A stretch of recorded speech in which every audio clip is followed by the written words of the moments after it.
Hello friends, मैं हूं आमिर और आप देख रहे हैं हमारा YouTube channel easy to learn. मैं आपको पढ़ा रहा हूं प्रतिशतता परसेंटेज। आज का क्वेश्चन है, यदि आयकर में 19% की वृद्धि हो और शुद्ध आय में 6% की कमी हो तो आयकर की दर बताओ। इसमें थोड़ा सा डिफरेंट कॉन्सेप्ट है, पहले आइए उसको समझ लेते हैं। मान लीजिए कि 100 रुपये आपकी इनकम है और 20 रुपये जो है वो आपका इनकम टैक्स है। 100 रुपये आपकी जो है वो सैलरी है, इनकम है, और इसमें से 20 रुपये जो है वो आपका टैक्स जो है वो कट जाता है। तो फिर आपके पास जो नेट इनकम आती है वो कितनी आती है? 80 रुपये। ये जो 100 रुपीज़ थी ये आपकी क्या थी? इनकम थी। और ये जो 20 रुपीज़ है ये क्या है? ये टैक्स था। जब इनकम में से टैक्स डिडक्ट हो गया तो जो मुझे मिला वो क्या है? नेट इनकम है, नेट इनकम। अब अगर मान लीजिए कि ये जो टैक्स है ये 5 रुपए बढ़ जाए, 20 की बजाय 25 रुपए हो जाए, तो क्योंकि आपकी इनकम तो 100 रुपए ही है, लेकिन इनकम में क्या हुआ है, सॉरी टैक्स में क्या हुआ है, 5 रुपए जो है वो इंक्रीज हो गए हैं। तो अगर टैक्स जो है वो 20 से बढ़कर 25 हो गया है, इनकम आपकी 100 रुपीज़ ही है, तो आपकी नेट इनकम जो है वो कितनी हो जाएगी? 75 रुपीज़ हो जाएगी। 100 रुपए में से 25 रुपए आपके टैक्स के कट गए हैं, 75 रुपीज़ आपकी नेट इनकम हो गई है, यानी 75 रुपीज़ आपको मिल रहे हैं। तो अगर हम यहाँ पर देखें, यहाँ पर समझने वाली बात यह है कि टैक्स में जितनी वृद्धि होगी नेट इनकम में उतनी ही कमी होगी। इसके अपोजिट अगर टैक्स 20 रुपए से घटकर 15 रुपए हो जाता, 5 रुपए की कमी हो जाती, तो नेट इनकम 80 से बढ़कर 85 हो जाती, यानी कि 5 रुपए की वृद्धि हो जाती। तो एक बात तो समझ रहे हैं हम कि टैक्स में जितनी वृद्धि होती है नेट इनकम में उतनी ही कमी हो जाती है, या टैक्स में जितनी कमी होगी नेट इनकम में उतनी ही वृद्धि होगी। लेकिन अगर हम परसेंटेज में यही बात करें कि टैक्स में कितने परसेंट इंक्रीमेंट हुआ है और नेट इनकम में कितने परसेंट डिक्रीमेंट हुआ है, अगर हम इसको देखें तो टैक्स में यहां पर कितनी वृद्धि हुई है? 20 से 25 हो गया है, यानी कि टैक्स में 5 की वृद्धि हुई। 5 की वृद्धि किस पर हुई? 20 पर हुई। तो 5/20 गुणा 100। अगर मैं इसको सॉल्व करूं, 20 पंजे 5 गुणा 5, 25%। 25% की वृद्धि हुई है किसमें? टैक्स में। जबकि हम नेट इनकम की बात करें तो नेट इनकम क्या हुआ है? 80 से घटकर 75 हो गई, 5 रुपए घट गई है।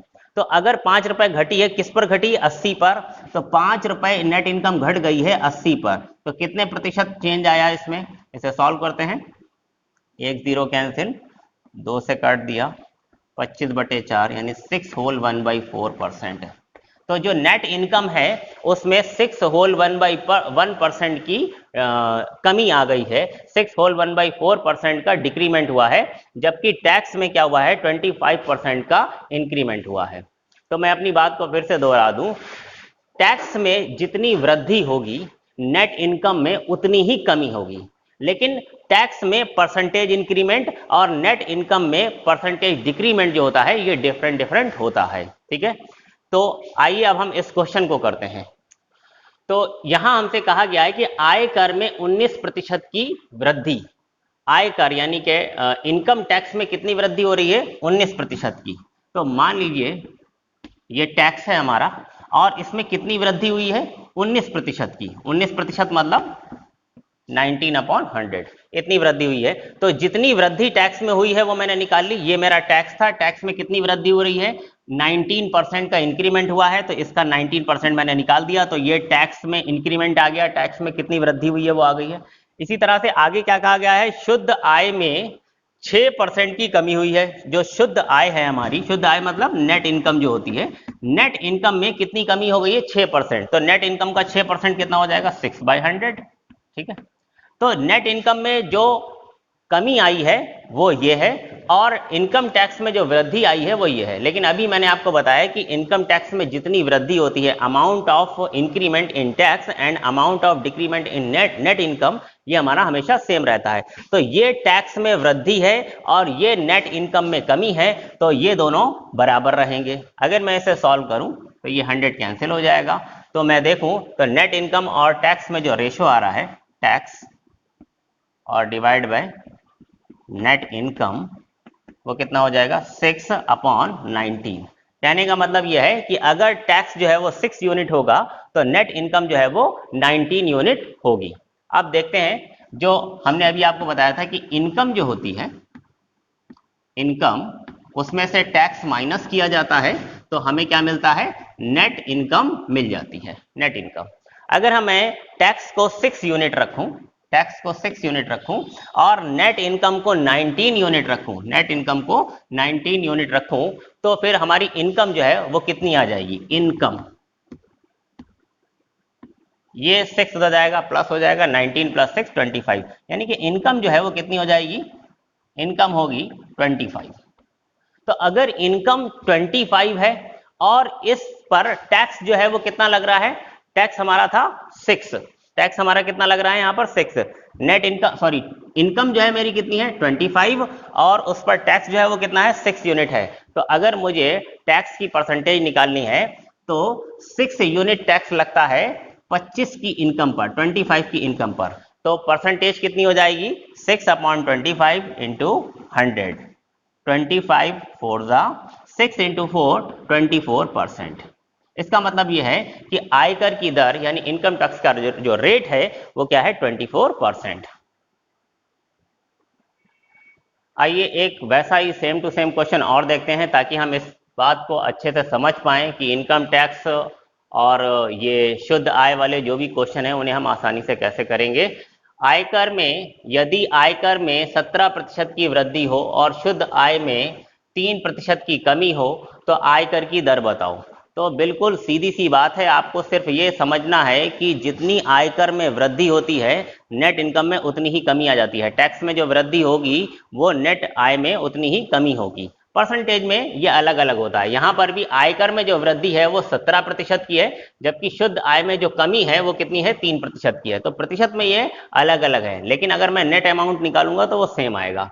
तो अगर मैं मान लूं कि ये मेरा टैक्स है, ये आयकर है, तो इसमें कितनी वृद्धि हुई है, 17% की, तो 17% की वृद्धि मतलब 17/100, 17/100।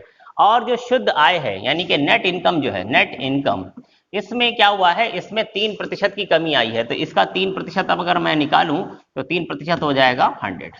ये नेट आय का 3% है और ये टैक्स का 17% है। अब हमें मालूम है कि ये अमाउंट और ये अमाउंट हमेशा बराबर रहता है, तो फिर से ये 100 कैंसिल हो जाएगा।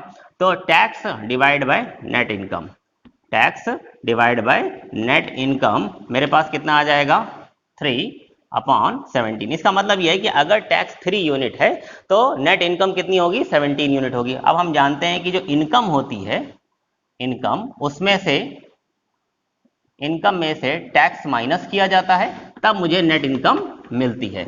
अब टैक्स जो है वो मैं कितना ले रहा हूं, 3 यूनिट, अगर टैक्स 3 यूनिट होगा तो नेट इनकम कितनी आएगी, 17 यूनिट। तो इनकम जो है वो मुझे कितनी मिलेगी, इनकम मुझे मिल जाएगी 17 और ये माइनस का 3 उधर जाएगा, 20 यूनिट। तो इनकम जो है वो 20 यूनिट है, इनकम 20 यूनिट्स। अगर 20 यूनिट इनकम पर 3 यूनिट टैक्स लगता है तो फिर जो रेट है टैक्स का वो क्या होगा, 3 यूनिट टैक्स लगता है किस पर, 20 यूनिट की इनकम पर, तो 3/20, 3/20 मतलब अगर मैं इसे मल्टीप्लाई बाय 100 करूं तो 5 इंटू 3 यानी कि 15%। तो इनकम टैक्स का जो रेट है वो 15% है। अब हमें समझ में आ गया है कि इसको मैं बहुत आसानी से लगा सकता था। अगर 17% इंक्रीमेंट हो रहा है और 3% की कमी हो रही है तो आपको कुछ नहीं करना है। अगर सेम टू सेम यही क्वेश्चन है और आपको आयकर की दर बतानी है तो देखिए आप क्या करेंगे, जो आयकर में वृद्धि आई है 17% और जो शुद्ध आय में कमी है, इन दोनों को ऐड करेंगे, 17 + 3 20, उसको आप नीचे रखेंगे और जो शुद्ध आय में कमी आई थी 3, उसको आप जो है वो ऊपर रखेंगे और मल्टीप्लाई बाय 100 करेंगे। आप हमेशा ऐसा ही करेंगे तो आपको सीधे सीधे क्या मिल जाएगा, आयकर की दर मिल जाएगी, कुछ भी करने की जरूरत नहीं। मैं फिर से एक बार बता दूं, सपोज यहां पर आयकर में वृद्धि क्या है, 15% है और शुद्ध आय में कमी क्या है, 5% है।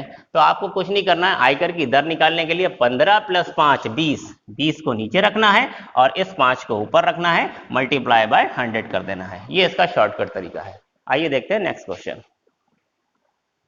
ये थोड़ा सा डिफरेंट क्वेश्चन है।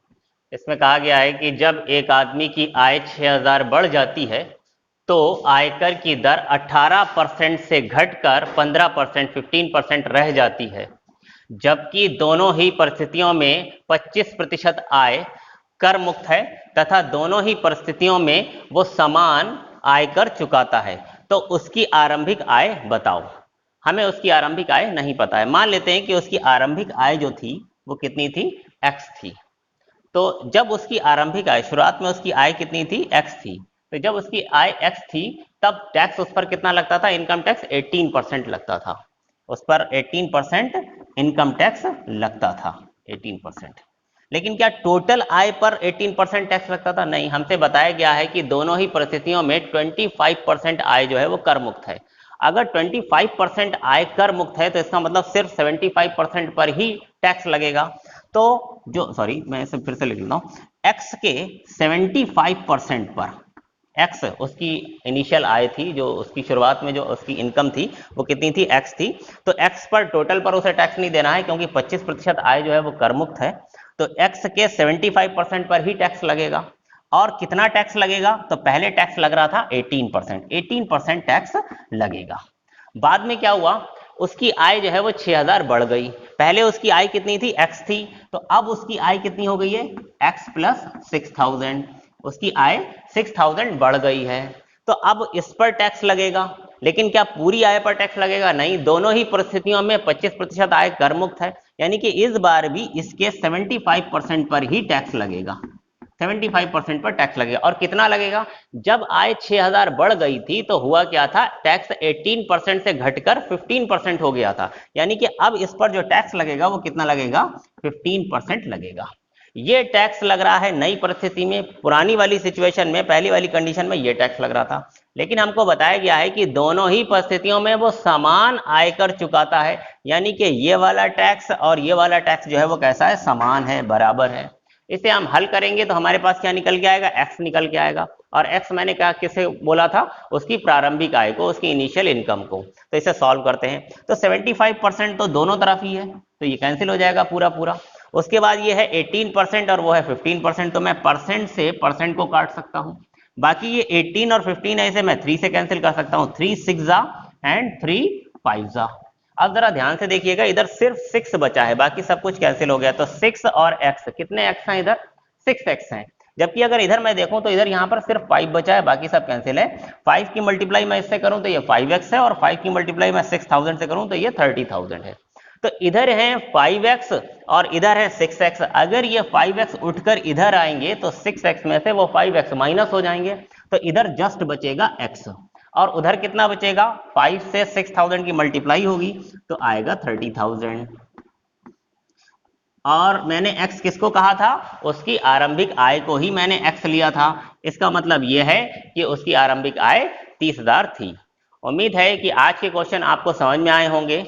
आपको इनको ध्यान से समझना है क्योंकि ये कॉन्सेप्ट थोड़ा सा डिफरेंट था, और मैं कल कुछ और डिफरेंट क्वेश्चन लेकर के आऊंगा आपके लिए। तब तक आप हमारे चैनल को देखते रहिए, लाइक करिए, शेयर करिए, सब्सक्राइब करिए। Thank you.